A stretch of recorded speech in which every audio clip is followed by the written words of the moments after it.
ശ്രീ ബൈജു കൊട്ടാരക്കര സംവിധായകൻ ടെലിഫോൺ ലൈനിലുണ്ട്. ബൈജു കൊട്ടാരക്കര, സർക്കാരിന്റെ നിലപാട് കുറച്ചുകൂടി ഇന്ന് സുവ്യക്തമാവുകയാണ്. കാരണം കോടതി പരിഗണിക്കുന്ന വിഷയത്തിൽ ഒന്നും പറയുന്നില്ല എന്ന് മന്ത്രി സജി ചെറിയാൻ ആവർത്തിച്ചു പറയുന്നു. മുൻ നിയമമന്ത്രി AK ബാലനാകട്ടെ പറഞ്ഞു വെക്കുന്ന പ്രധാനപ്പെട്ട ഒരു കാര്യം, പരാതിയുമായി ആരെങ്കിലും വരട്ടെ, പരാതിയുമായി വന്നാൽ മാത്രം നടപടി സ്വീകരിക്കാം, ഒപ്പം കോടതിയുടെ ഇടപെടലും വേണം.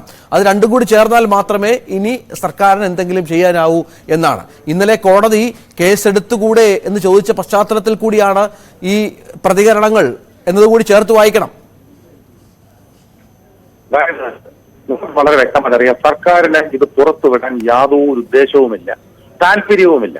അതിനുവേണ്ടി സർക്കാർ എന്ത് കള്ളക്കളിയും നീട്ടിക്കൊണ്ടു പോകാനുള്ള എന്ത് വേലയും ഇവർ കാണിക്കും. അത് കാണിക്കുമെന്നുള്ളതിന്റെ ഉത്തമ തെളിവാണ് ഈ റിപ്പോർട്ട്. ഈ 4.5 വർഷക്കാലം ഇത് പൂഴ്ത്തി വെച്ചുകൊണ്ടിരുന്നത്. ഈ 4.5 വർഷക്കാലം പൂഴ്ത്തി വെക്കുന്നതിന് മുമ്പ് തന്നെ, എനിക്ക് തോന്നുന്നു ഏതാണ്ട് 2-2.5 വർഷങ്ങൾക്ക് മുമ്പ് തന്നെ ഈ റിപ്പോർട്ടിന്റെ പരിവർത്തന രൂപമായിട്ട് ഇവർക്ക് കയ്യിൽ ഇത് കിട്ടിയപ്പോൾ, സാംസ്കാരിക വകുപ്പിന് കയ്യിൽ കിട്ടിയപ്പോൾ, ഇതിനകത്ത് ഇത്രയധികം കുഴപ്പങ്ങളുണ്ടെന്ന് അറിഞ്ഞതുകൊണ്ടാണ് ഈ ഹേമ കമ്മീഷൻ എന്നുള്ളത് മാറ്റി ഹേമ കമ്മിറ്റിയാക്കിയത്. അല്ലെങ്കിൽ ഇത് ഹേമ കമ്മീഷൻ കൊണ്ടുവന്ന് ജുഡീഷ്യൽ പവർ വന്നേനെ. അത് അന്ന് തന്നെ ഹേമ കമ്മീഷൻ മാറ്റി ഹേമ കമ്മിറ്റിയിലേക്ക് കൊണ്ടുവന്നതും അതിന്റെ വെളിച്ചത്തിലാണ്. ഇപ്പോ അതിന്റെ സമ്മർദ്ദമേറി ഏറ്റവും അവസാനം കോടതി ഇടപെട്ടപ്പോ ഈ റിപ്പോർട്ട് പുറത്തു വന്നതിന് ശേഷം എന്താണ് സംഭവിക്കുന്നത്? ഈ റിപ്പോർട്ടിന്റെ പല പേജുകളിലെയും ഏതാണ്ട് 110ഓളം ഖണ്ഡികകൾ പോലും ഇല്ലാതെയാണ് പുറത്തു വന്നിരിക്കുന്നത് പുതിയ റിപ്പോർട്ടുകൾ. ഈ 110ഓളം ഖണ്ഡികകൾ പുറത്തു വരുമ്പോൾ ആരെ സംരക്ഷിക്കാനാണ് സർക്കാർ തന്നെ ഈ കടുമെട്ട് വെട്ടുന്നത്? സർക്കാരിന് അറിയില്ലേ ഇതിനകത്ത് ആരൊക്കെ ഉള്ളതെന്ന്? ഇതിന്റെ പ്രധാന കാരണം കേരള ഗവൺമെന്റിന്, അതായത് ഈ സർക്കാരിന്റെ കീ പോസ്റ്റുകളിൽ ഇരിക്കുന്ന പലരുടെയും പേരുകൾ ഇതിലുണ്ടോ എന്നുള്ള സംശയമായിരിക്കാം.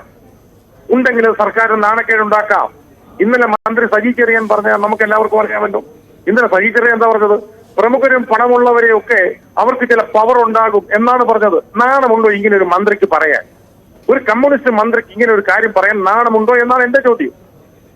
കാര്യം ഇത്രയും നീചമായ ഒരു പ്രസ്താവന, പണമുള്ളവന്റെയും പവറുള്ളവന്റെയും മുമ്പിൽ ഓച്ചാനിച്ച് നിൽക്കാനാണോ മനുഷ്യൻ ഈ നാട്ടിൽ ജീവിക്കുന്നത്?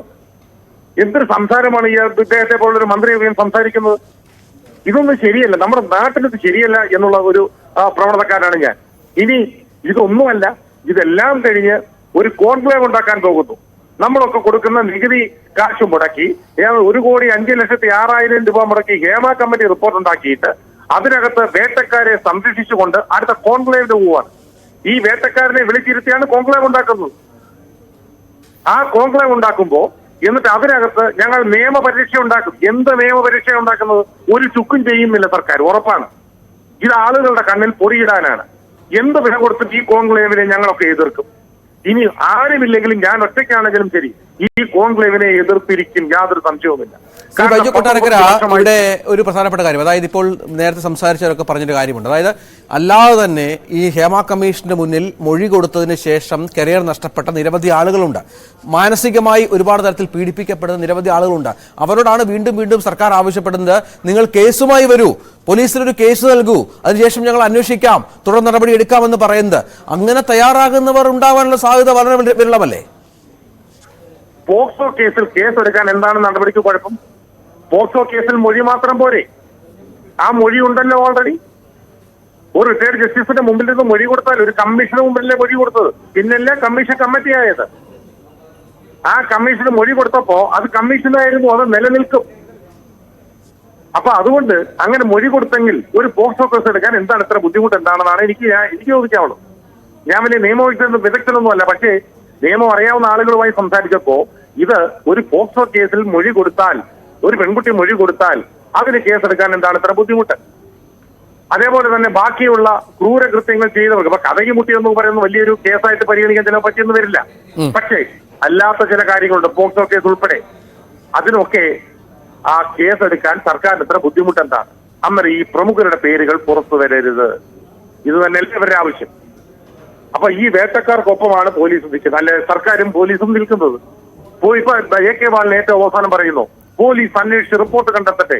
ഏത് കാലത്ത് കണ്ടെത്താനാണ്? 5 വർഷം കഴിഞ്ഞാലും പുറത്തു വരുമോ? 5 വർഷം കഴിഞ്ഞാലും പോലീസിന്റെ റിപ്പോർട്ട് പുറത്തു കൊണ്ടുവരുമോ?